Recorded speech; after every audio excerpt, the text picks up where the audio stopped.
My name is Elise Mercer. I was 36 years old, a widowed mother, and the first clear thought I had after the car accident was that I could not find my 9-year-old daughter. I opened my eyes in the trauma unit at St. Catherine Medical Center with a tube delivering oxygen beneath my nose and pain spreading through my pelvis every time I breathed. My ribs felt bound in wire.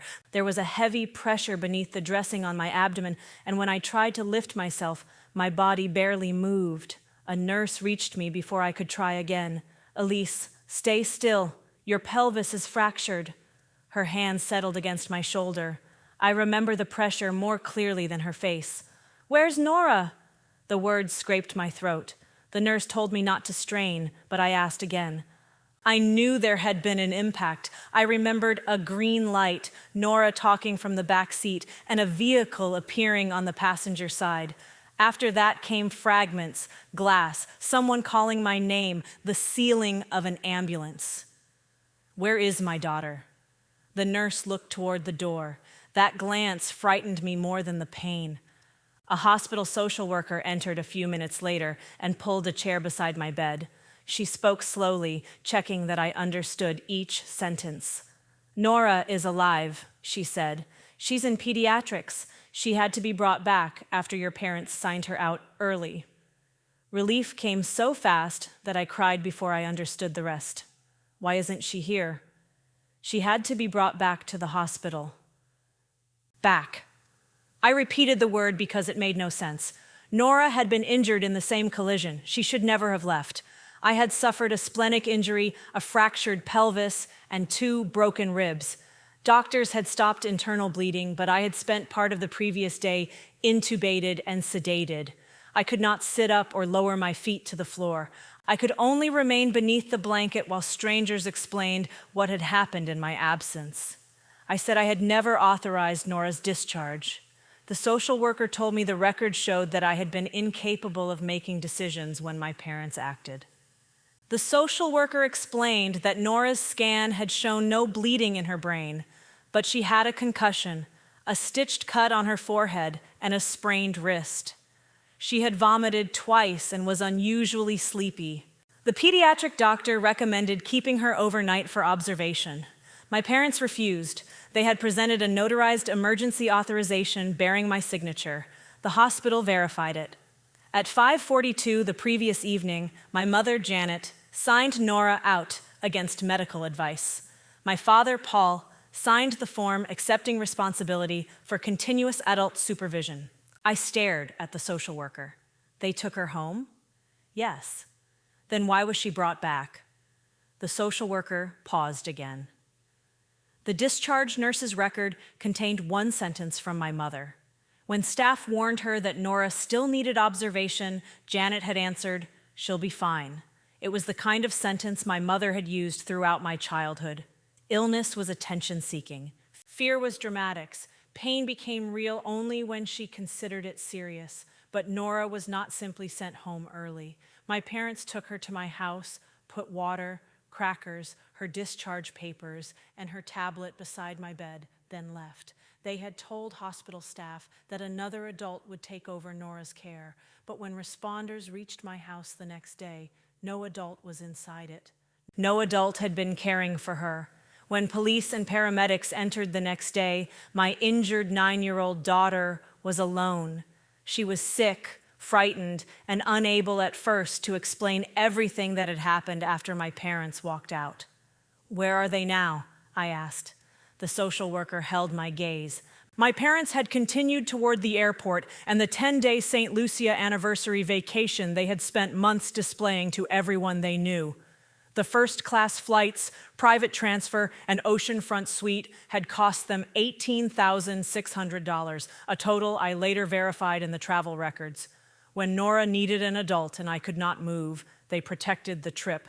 They left her in an empty house and flew away.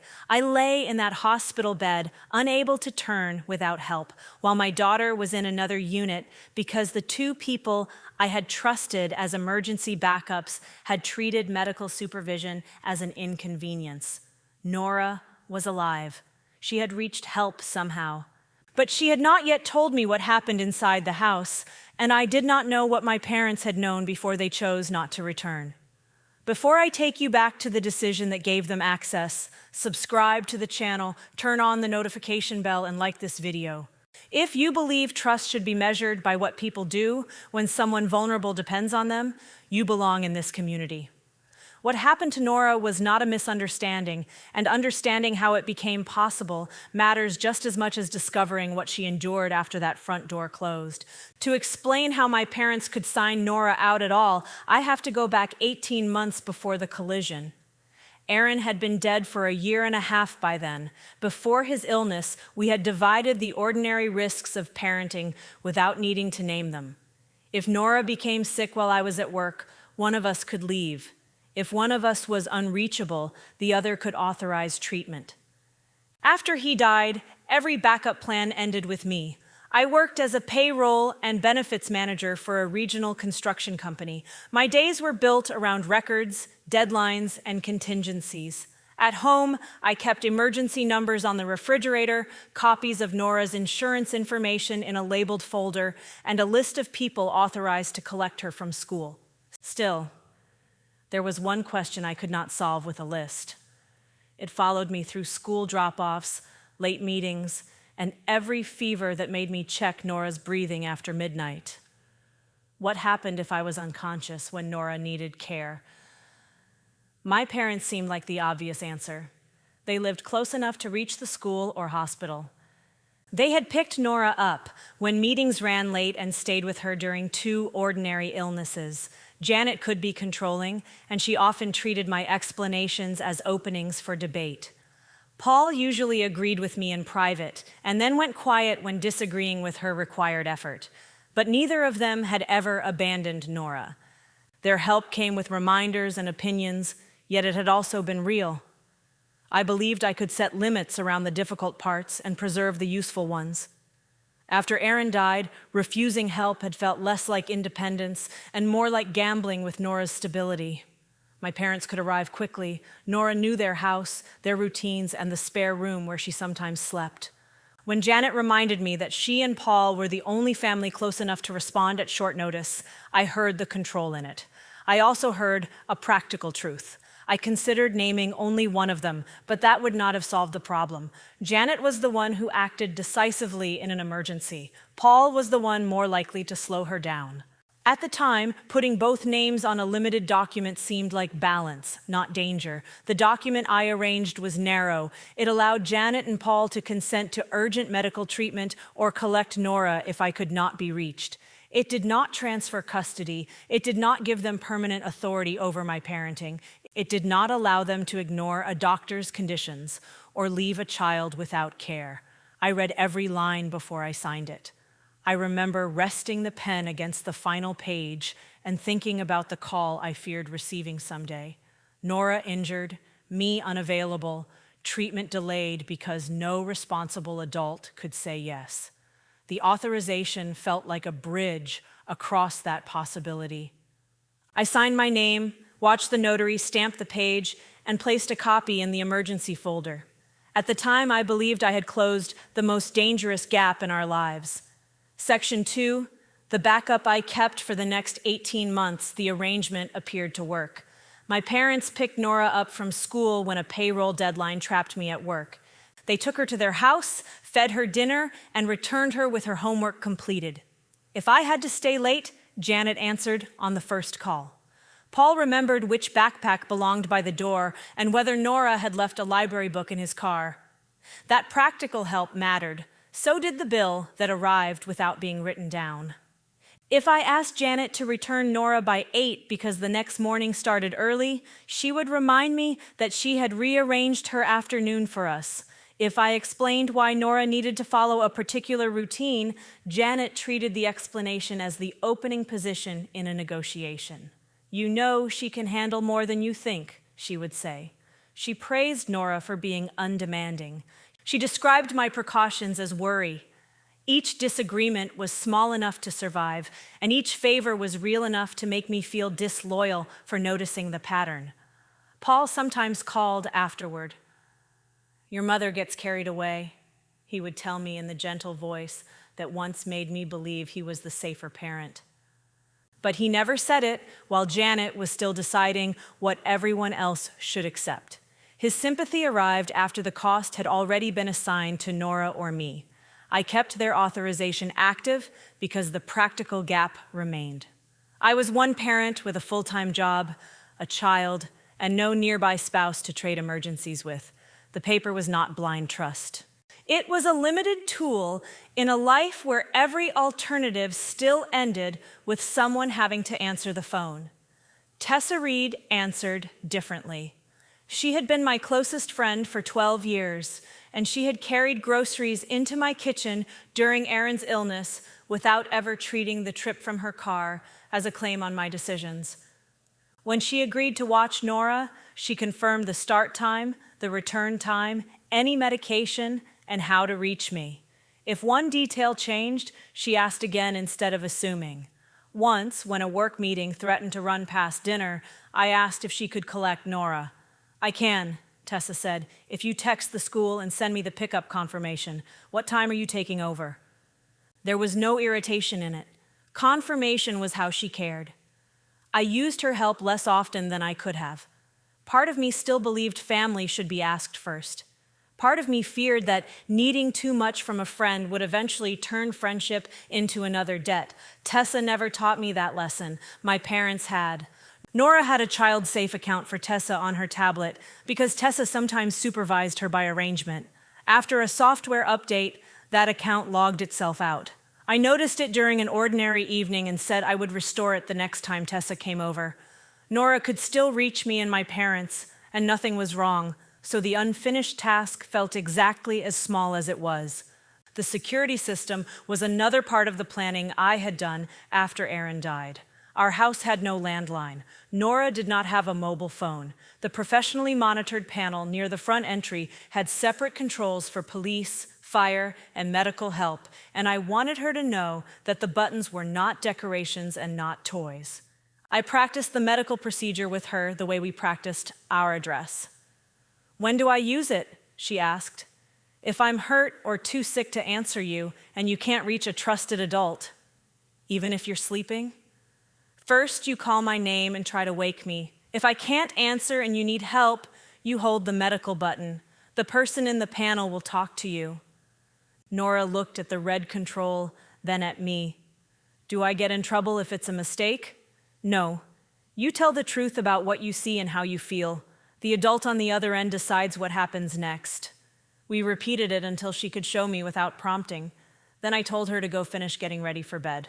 The panel returned to its ordinary ready state, and Nora became a 9-year-old again, more interested in choosing pajamas than in emergency procedure.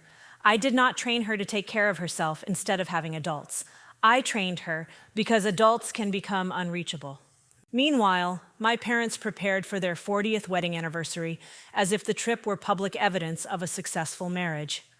For months, Janet mentioned the 10 days in St. Lucia to friends, relatives, and anyone who asked how retirement was treating them. She described the first-class seats, private transfer, and oceanfront suite. The total package was $18,600. Some of it was non-refundable. Changes were possible, but they would be expensive. Their plan included spending the night before the flight at an airport hotel. The airport was approximately 54 miles from Harbor Ridge, and Janet treated every mile as another reason that nothing should interfere once they began moving toward it. I understood why they valued the trip. It represented years of saving and the anniversary they wanted people to admire. What I did not understand then was that Janet had already decided the money transformed inconvenience into impossibility. Paul had decided that keeping her calm was part of the vacation. The Wednesday of the collision began without any sense that our emergency plans were about to be tested. Nora talked from the back seat while I drove through a green light. I remember her starting a sentence. I remember motion appearing at the edge of my vision. The police record later fixed the time at 10:24 a.m. The other driver had run a red light. His vehicle struck the passenger side. The impact I remembered was sound before it was pain, metal folding, glass breaking, Nora's voice cut short. After that, my memory became fragments. My seatbelt locked across my body. Someone outside told me not to move. I tried to turn toward the back seat and could not. I remember asking about Nora in the ambulance, but I do not know whether anyone understood me. Everything else from that day came later from the police report, the EMS record, and my medical chart. Those sources mattered because the hours after impact did not belong to my memory in a continuous line. I could recall pressure across my chest and a flash of the ambulance ceiling, then nothing that would have allowed me to consent to a discharge or supervise a child. The medication record showed when I was sedated. The procedure record showed why. The trauma notes showed that even before intubation, blood loss and pain had made reliable decisions impossible. There was no undocumented interval in which I woke, spoke with my parents, and approved a different plan. Later, when they implied that I had always trusted their judgment, they were trying to turn an old authorization into a conversation that never happened. The passenger side strike had injured both of us, even though Nora was properly restrained. I arrived at St. Catherine with internal bleeding from a grade 3 splenic laceration, a fractured pelvis, and 2 broken ribs. Doctors performed a splenic artery embolization and monitored the blood loss. I was intubated and sedated.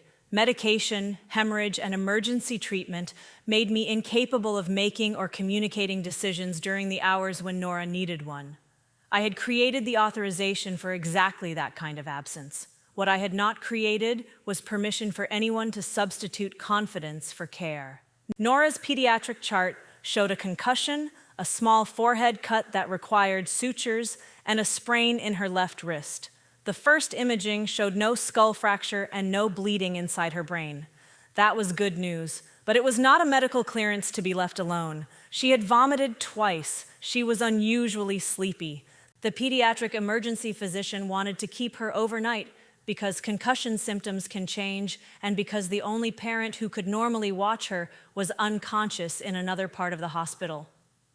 The physician later explained the alternative in words that were also written on the discharge instructions. A competent adult had to remain continuously with Nora for the first 24 hours, limit activity, offer fluids, and bring her back immediately for repeated vomiting, worsening headache, confusion, vision problems, seizure, or difficulty waking.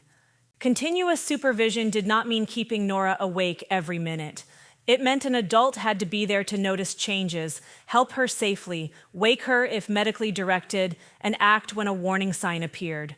A secure door, a bottle of water, and a tablet could not perform any of those duties.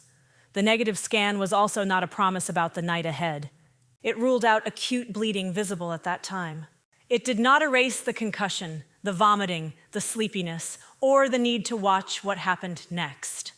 My parents knew every condition before they took her through the doors. Janet presented the notarized authorization.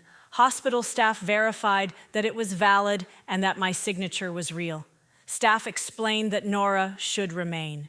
Janet insisted she could be monitored elsewhere because the scan had been negative and because, in her view, a child who could speak clearly did not need a hospital bed.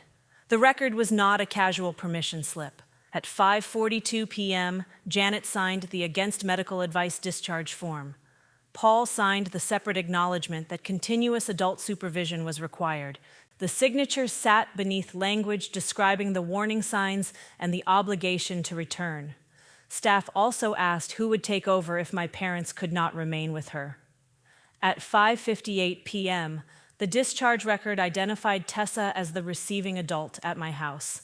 Neither of my parents had called her. They did not leave the line blank or say they still needed to arrange care.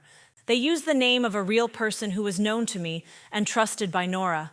That made the plan sound complete to staff working with a valid document during a medical crisis. Tessa's confirmation habits were exactly why the claim was false. She would not have accepted an injured child without knowing when care began, what the medical instructions required, and who would relieve her. My parents supplied her reliability to the form while bypassing the behavior that made her reliable. They knew that when Janet supplied her name. Paul knew it when he signed beside the supervision language. The hospital accepted a valid authorization, and a false care plan. Its staff did not knowingly send Nora to an empty house.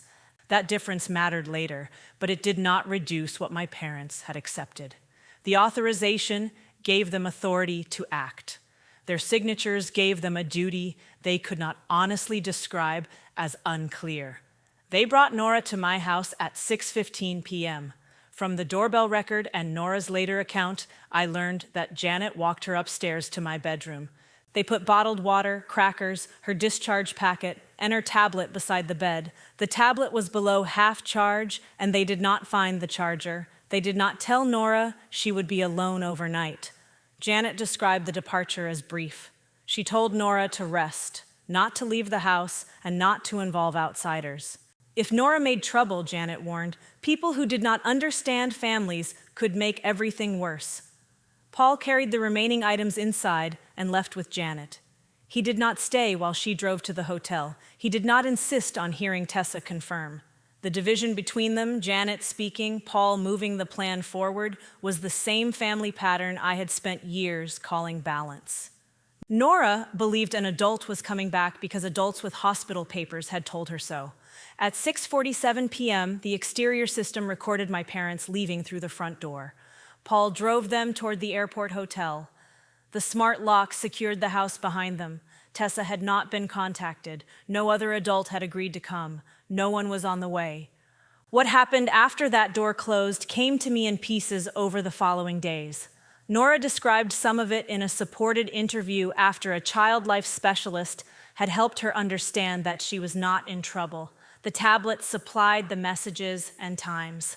The alarm company and responders supplied the final minutes. Her medical findings confirmed the symptoms and the fall.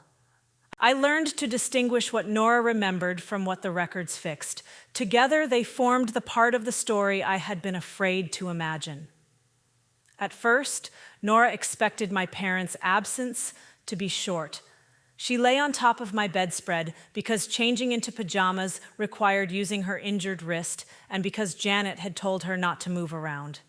The stitches in her forehead pulled when she frowned. Her stomach felt wrong, but the room settled if she kept her head still. She ate part of a cracker and took a small drink of water. Then she waited. When the light outside my bedroom changed and no car entered the driveway, she opened the tablet. At 7:31 p.m., she messaged Janet that she felt sick and asked when they were coming back. Janet told her to rest. Nora read that as an instruction, not a refusal. She put the tablet near her pillow and tried to obey. She believed that if she stayed quiet and did exactly what she had been told, the adults would return and tell her she had handled everything well. No one returned. The nausea strengthened. When Nora sat up, the edges of the room seemed to move after her head stopped. She waited for the feeling to pass because my mother had spent years praising her for not making a fuss. By 10:14 p.m., she had vomited again. The tablet preserved the words she sent. "Grandma, I threw up again and the room keeps moving."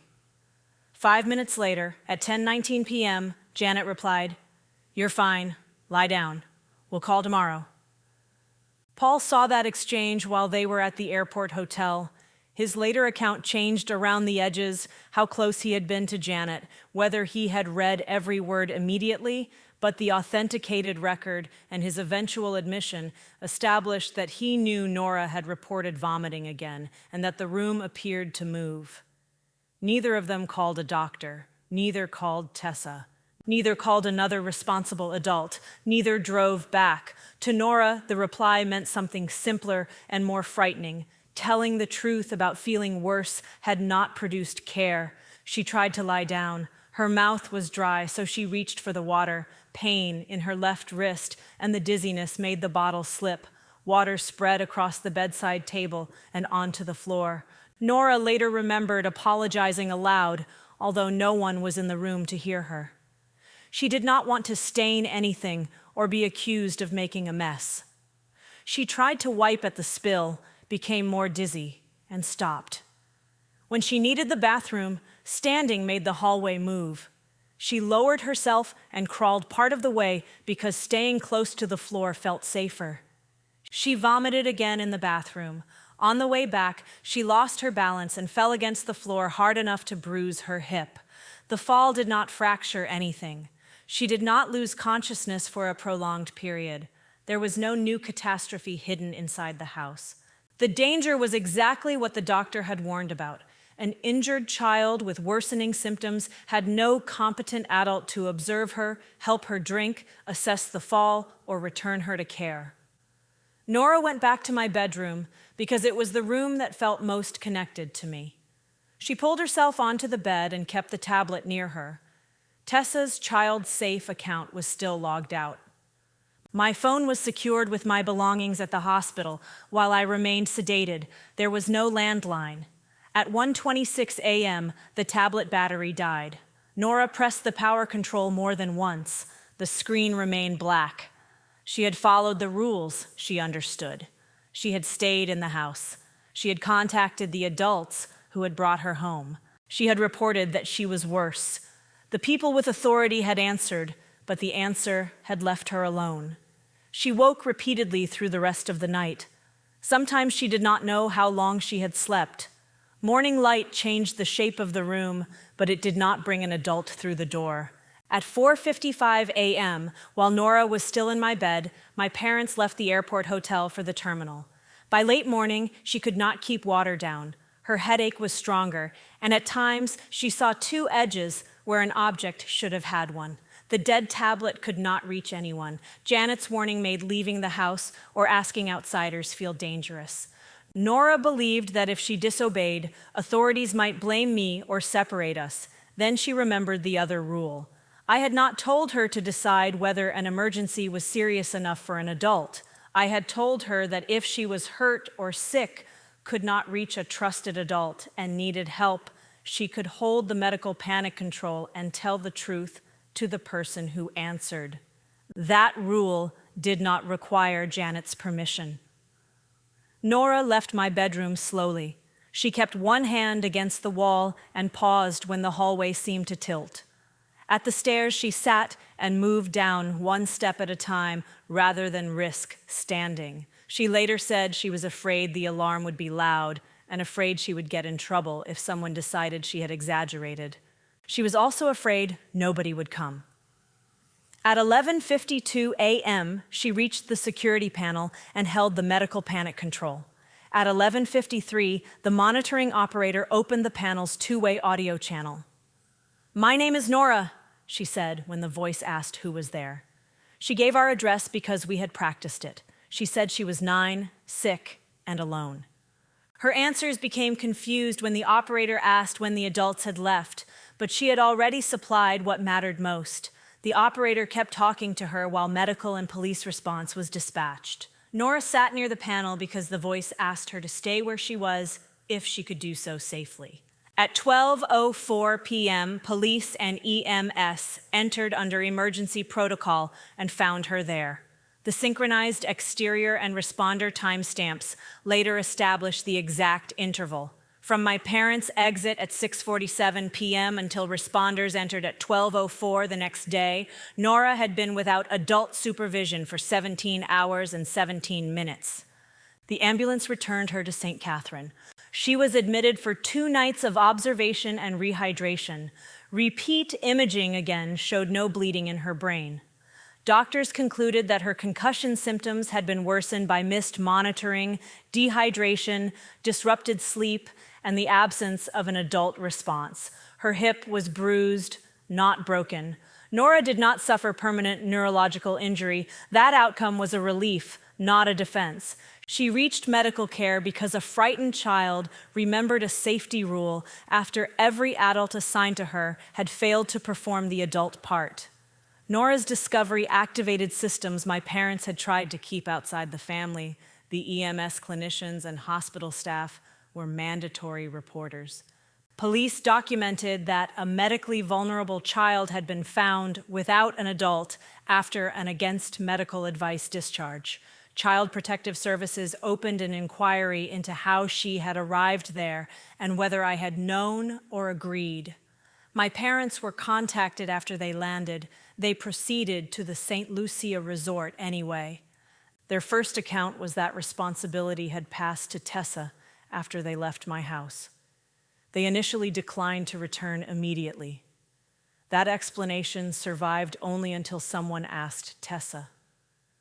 By the time I was coherent enough on Friday to understand the cold facts, the social worker had already reached her. Tessa came to my room and stood where I could see her without turning my injured body. "Did they ask you to take Nora?" I said. "No." "Did you miss a message?" There was no message to miss. Tessa had received no call, no text, no child-safe account contact, and no request through any other channel. Her device and account records supported her answer. She had not agreed and failed to arrive.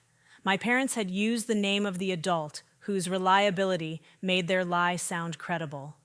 Tessa did not begin defending herself beyond the facts. She knew the difference between clearing her name and making Nora's crisis about her. "I would have confirmed with you," she said. "If I couldn't reach you, I would have confirmed with the hospital. I would never take a handoff from silence." I believed her before the device records arrived because 12 years of conduct supported the answer. The records still mattered. They meant Nora's protection would not depend on choosing which adult sounded more convincing. They showed no incoming request that Tessa had ignored and no outgoing response that could be twisted into acceptance. The relief of knowing Tessa had not failed was followed by another kind of pain. My parents had selected her name because they knew it would pass as responsible. They understood the standard of care well enough to imitate it on paper. That sentence showed me the entire difference between them. My parents had treated access as permission to assume. Tessa treated care as a responsibility that had to be accepted by a real person. I wanted to see Nora immediately and ask every question at once. The social worker stopped me from turning fear into pressure. Both of us were still patients. Nora was exhausted, frightened, and unsure whether telling the full story would cause more adults to make decisions about where she belonged. A child life specialist arranged a brief supported contact and explained that I could reassure her without asking for details. Nora appeared on a secure video connection from pediatrics because neither of us could be moved easily. The bandage on her forehead looked too white against her skin. Her sprained wrist was supported.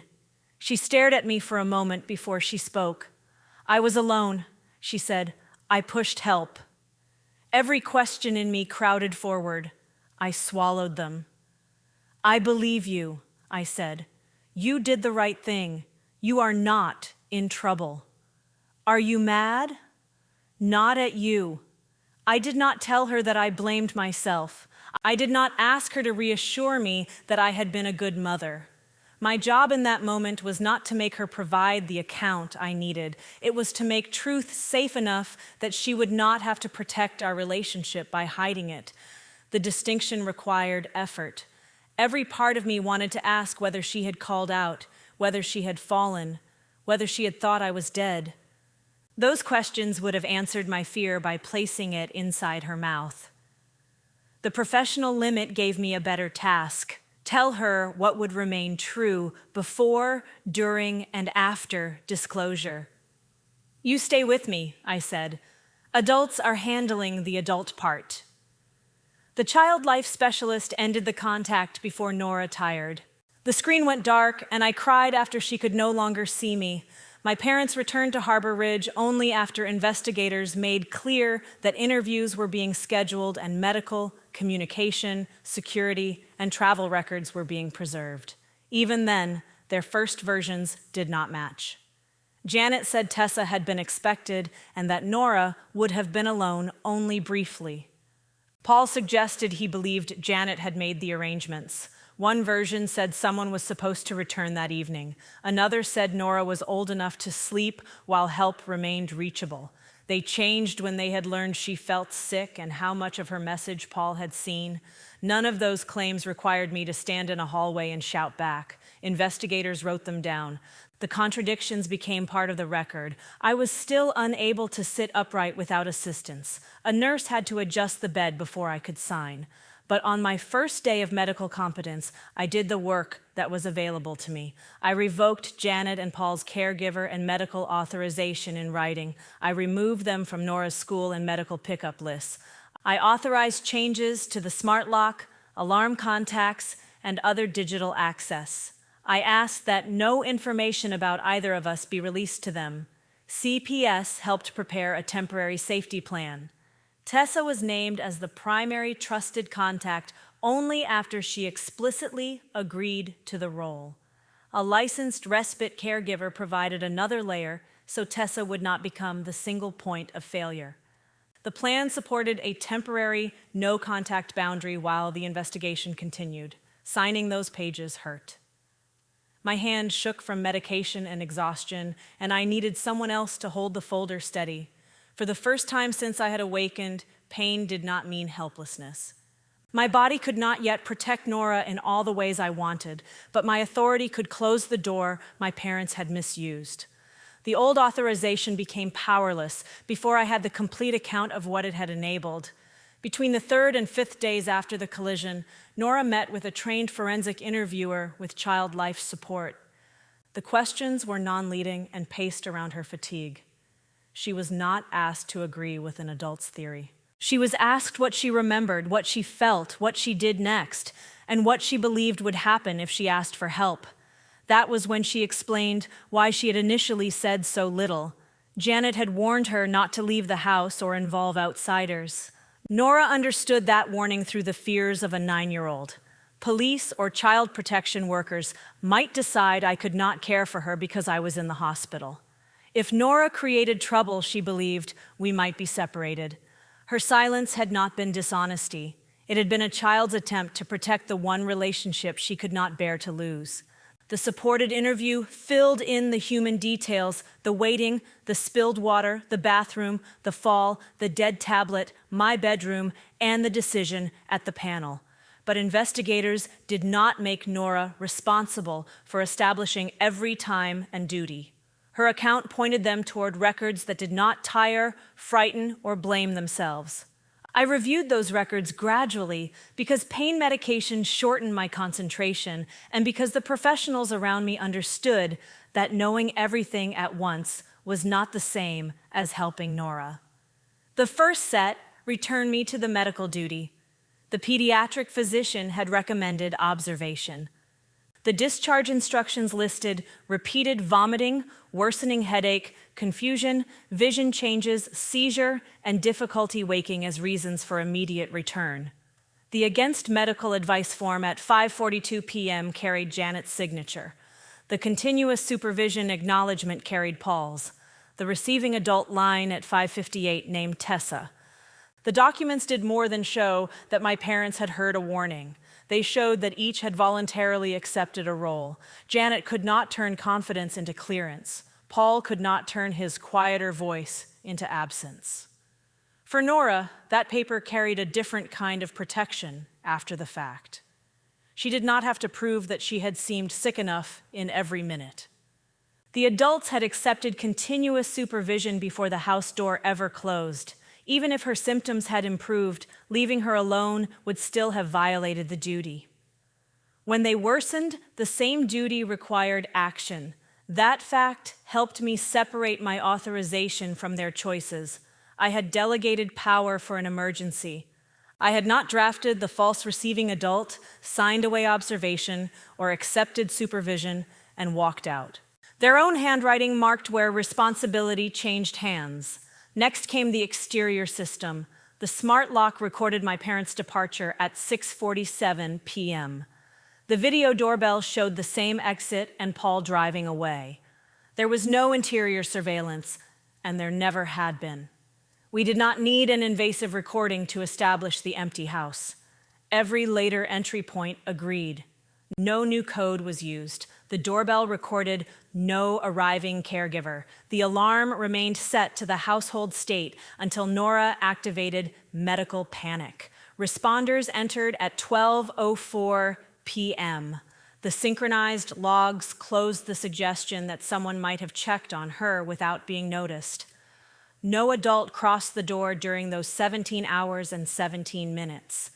Investigators compared the systems rather than asking one device to prove the entire night. The lock showed access. The doorbell showed the exterior approach.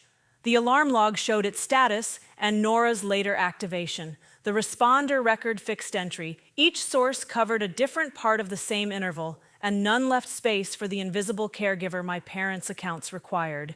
The absence of an interior camera protected Nora's privacy.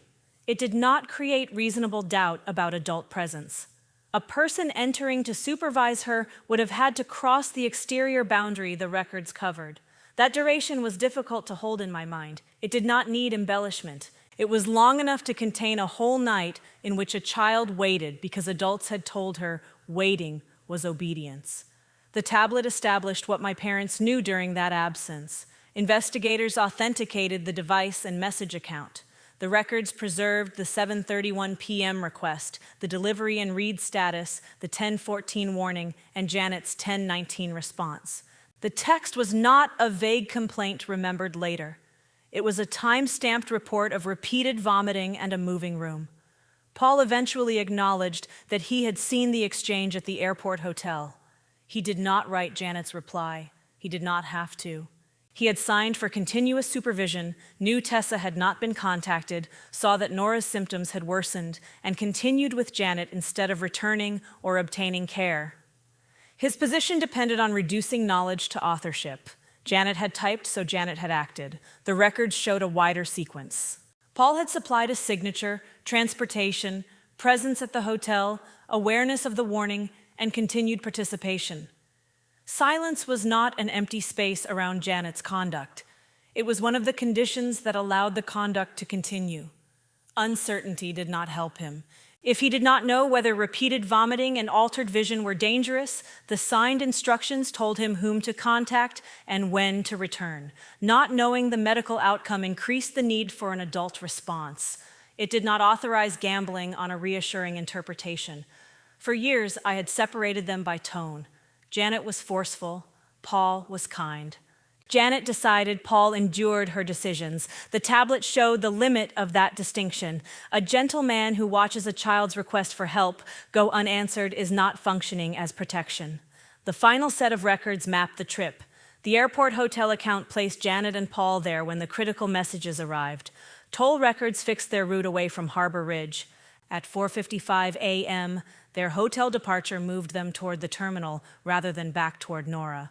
Airline and flight records showed that they boarded and left. Resort records showed that after landing, they accepted the private transfer and continued to the oceanfront suite. Rebooking records answered the defense that the departure had become irreversible. They could have delayed. They could have returned. Either choice would have cost money, disrupted the first-class itinerary, and damaged the image Janet had spent months displaying. Neither choice was physically impossible. The travel evidence became the factual climax because it removed the last refuge of inevitability. My parents had not made one hurried error at 5:42 and then become trapped by events. They chose again at 6:47, again after 10:19, again at 4:55, and again after landing. I had spent the first days searching for an explanation that might let me preserve part of the old family structure. Perhaps Janet had misunderstood the physician. Perhaps Paul had believed an adult was coming. Perhaps the message had looked less serious from far away. Each record answered one of those hopes. The truth did not make me feel triumphant. It made me stop confusing an explanation with a reason to restore access. The evidence did not only establish what my parents had done, it established what I had not done. CPS reviewed my trauma record, the timing of my intubation and medication, the emergency authorization, and the actions I took as soon as I regained capacity. The investigator considered whether I had created or tolerated the danger. The finding was direct. I had been medically incapable of consent or supervision. I had not authorized Nora's abandonment, and I had responded protectively on my first competent day. Nora remained in my custody. The investigator and child life specialist explained the finding to Nora in language she could use. Being found alone did not make her responsible for where she lived.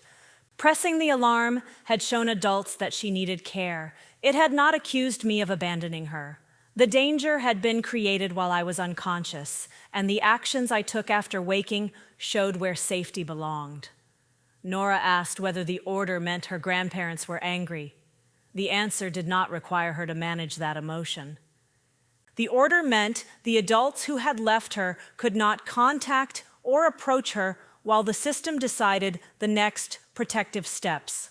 I had feared those words would arrive as permission from an institution to keep being her mother. Instead, they arrived as a correction to the fear Janet had planted in Nora. Asking for help had not separated us. The protective system could tell the difference between a parent who was injured and adults who knowingly removed care. The temporary safety plan stayed in place while I recovered. A protective order barred Janet and Paul from contacting Nora directly or approaching the hospital, her school, or our home. Staff at St. Catherine placed the restriction in both charts. The school replaced its pickup list. My security provider removed my parents as account contacts, and the smart lock was reconfigured so the old access no longer opened anything. Other people performed many of those changes because I still could not leave the bed. Tessa collected confirmations. Hospital staff transmitted forms. The school acknowledged the new list in writing. Accepting that help did not weaken the boundary. It made the boundary operational. My parents reacted differently, but neither response contained the accountability safety required. Janet continued to call the hospital recommendation excessive. In statements passed through the formal process, she described the house as secure, Nora as mature, and the outcome as proof that everyone else had exaggerated. Her regret remained attached to the consequences: the investigation, the lost trip, the damaged family relationship, the limits on contact. Paul admitted selected facts more readily. He acknowledged signing the supervision form. He acknowledged that no one had confirmed with Tessa. He acknowledged seeing the message at the hotel. Then he asked me, through the permitted adult channels, to recognize that the plan had been Janet's. For much of my life, that request would have worked on me. I would have separated the person who made the decision from the person who quietly helped it continue. I would have treated his discomfort as evidence of goodness. I might even have preserved a private exception for him because losing both parents felt harsher than losing one. But a safety decision was not a ranking of who had the gentler motive. Janet had minimized Nora's condition and asserted control. Paul had avoided opposing Janet and protected the trip. Their psychology was different. Their conduct had met at the same locked door. Paul could have refused to sign. He could have called Tessa. He could have turned the car around. He could have acted after seeing the message. At every point when his private concern might have become protection, he chose the peace of his marriage and the continuation of the trip. I did not need to decide that he and Janet were identical people. I needed to decide whether either was safe to hold authority over Nora again. The answer was no. Once the records were authenticated, accountability moved outside family language. The prosecutor filed child endangerment charges against both of them based on the signed duty, the knowing absence, the ignored symptom report, and their continued travel. The filing did not happen the instant Nora was found, and it did not depend on a dramatic confession. Investigators preserved the documents, devices, and system records, compared the accounts, and established a chain that could withstand ordinary legal scrutiny. St. Catherine conducted a separate review. The finding did not excuse my parents. They had provided a valid authorization and false information, and responsibility for the deception remained theirs. The review also identified the hospital's procedural gap. When an authorized non-parent removed a child against medical advice while the custodial parent was incapacitated, no rule had required staff to independently verify that the named replacement caregiver had actually accepted the handoff. Both things could be true. My parents had made deliberate choices. The institution had relied on a process that needed one more safeguard. I did not post the records online. I did not ask strangers to punish them. I did not pursue a fantasy in which public humiliation or money could return those hours to Nora. The formal standards were enough: A medically vulnerable child had been owed supervision. 2 adults had accepted that duty, and both had left. For the first time, what happened no longer depended on whether Janet agreed to call it harm. Protection stopped the immediate threat. It did not make either of us well. I remained at St. Catherine for 12 days. Standing required help. My first work with a walker was measured in steps that would once have seemed too small to count. The fractured pelvis made stairs unsafe, the broken ribs turned coughing into an event, and the splenic injury left me tired in a way sleep did not repair. Discharge from the hospital began another phase of dependence. I needed home-based assistance before I could manage ordinary tasks and outpatient rehabilitation, before distance stopped feeling like a calculation. Nora's physical symptoms followed a different schedule. Her concussion headaches, nausea, and vision disturbance resolved over several weeks under medical follow-up. The stitches came out. Her wrist healed. None of that removed what happened when she tried to sleep. She woke to check whether an adult was still in the next room. If Tessa said she was going to the kitchen, Nora wanted to know when she would return. An amber light on the alarm panel could tighten her face before she had words for the memory. Trauma-focused therapy gave those reactions time without letting them define her forever. We stayed with Tessa because I could not safely manage the stairs in our house and because Nora was not ready to sleep there. Tessa did not announce that she would handle everything. She asked what I needed, told me what she could do, and confirmed when another person would take over. If she had bookkeeping work that could not move, she said so. The licensed respite caregiver filled scheduled gaps. Each change was communicated directly instead of being assumed. At first, I felt ashamed every time I needed someone to carry a bag, drive us to an appointment, or remain with Nora while I attended rehabilitation. That shame belonged to the old equation. If help created debt, then needing help created vulnerability. Tessa's help worked differently. A limit stated honestly was safer than a promise nobody intended to keep. Her support did not become authority over my parenting. My gratitude did not become consent to future decisions. Recovery taught me that the answer to betrayal was not perfect independence. I could not guarantee I would never be injured again. Nora did not need a mother who pretended to be invulnerable. She needed adults whose responsibilities were explicit, accepted, and confirmed. The legal process moved more slowly than our medical appointments. Both of my parents ultimately accepted negotiated misdemeanor child endangerment pleas rather than contest the authenticated chain. Janet received 24 months of supervised probation. Paul received 18 months. Both were ordered to complete child safety education and community service.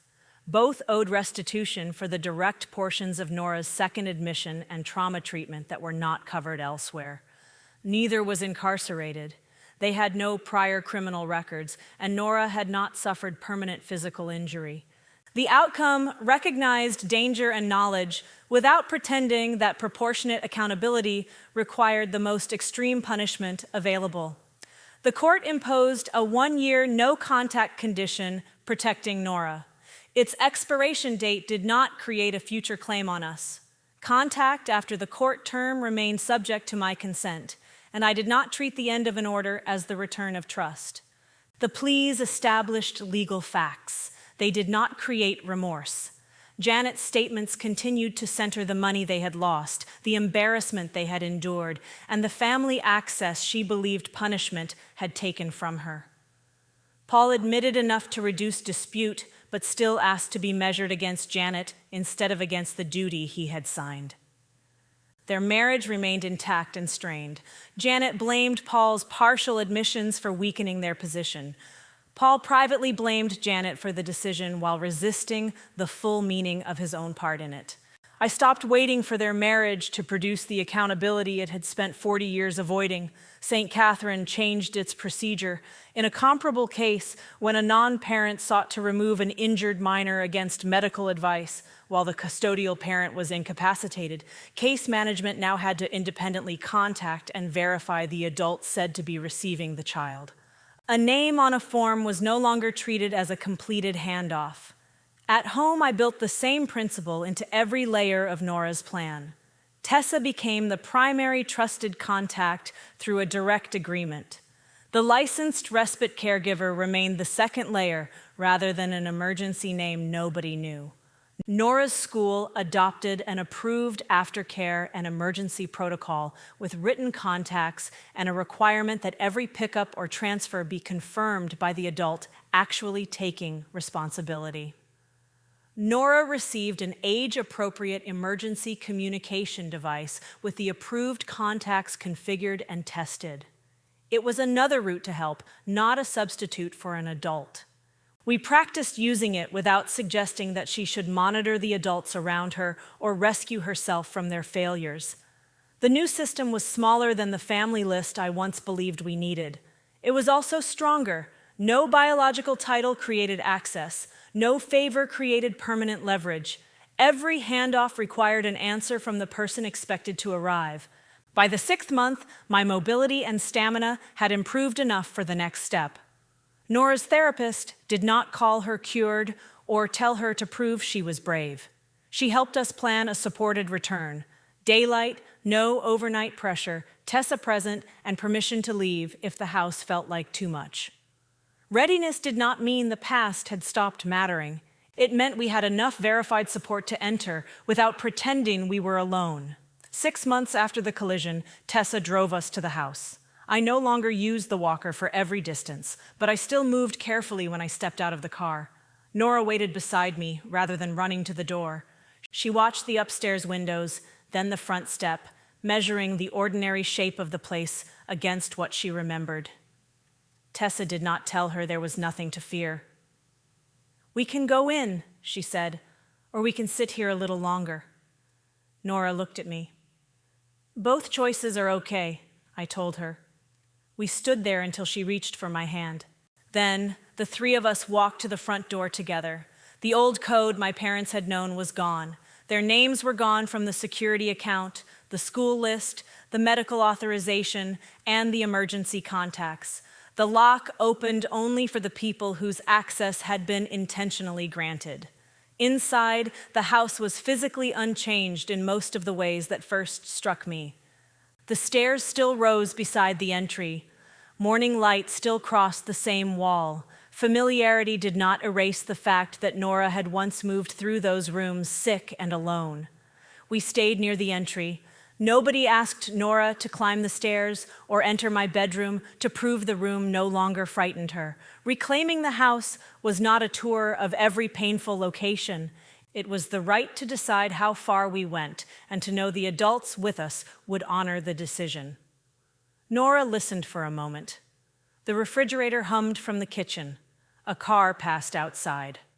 Ordinary sounds returned one at a time, not as evidence that nothing had happened, but as parts of a home that no longer belonged to the people who had misused its door. We did not ask familiarity to do that work. The therapist-approved plan kept our first return short. Tessa remained beside us as a verified support, not as a replacement parent. I had the strength to enter with Nora, but I did not use that strength to hurry her. She stopped in front of the security panel. For months, the panel had existed in her memory as the last voice in an empty house. Now it was connected to a new plan. Tessa's contact had been directly confirmed. The licensed respite caregiver had been verified. The school protocol had been tested. Nora's emergency device worked. None of those layers asked her to become responsible for adult behavior. The panel waited for the new code. I had chosen it after the old access was removed, but Nora had practiced it with the security technician and with me. She knew that entering it was not a test of whether she could manage alone. We were standing with her. Her hand lifted, then paused. I felt the old impulse to reach over, enter the numbers, and remove one more difficult moment from her path. Protection had once meant doing everything I could before danger arrived. It now also meant knowing when support required presence instead of control. I kept my hand at my side. Nora entered the first number, then the second. Tessa stayed close without touching the panel. I heard each quiet tone as Nora completed the code herself. For years, I had believed the safest emergency structure was the one with the most family inside it. What protected us was narrower and more demanding. People who confirmed, people who returned, people who understood that a capable child was still a child entitled to care. The panel processed Nora's code. For one breath, the ready light remained amber. Then it changed from amber to green.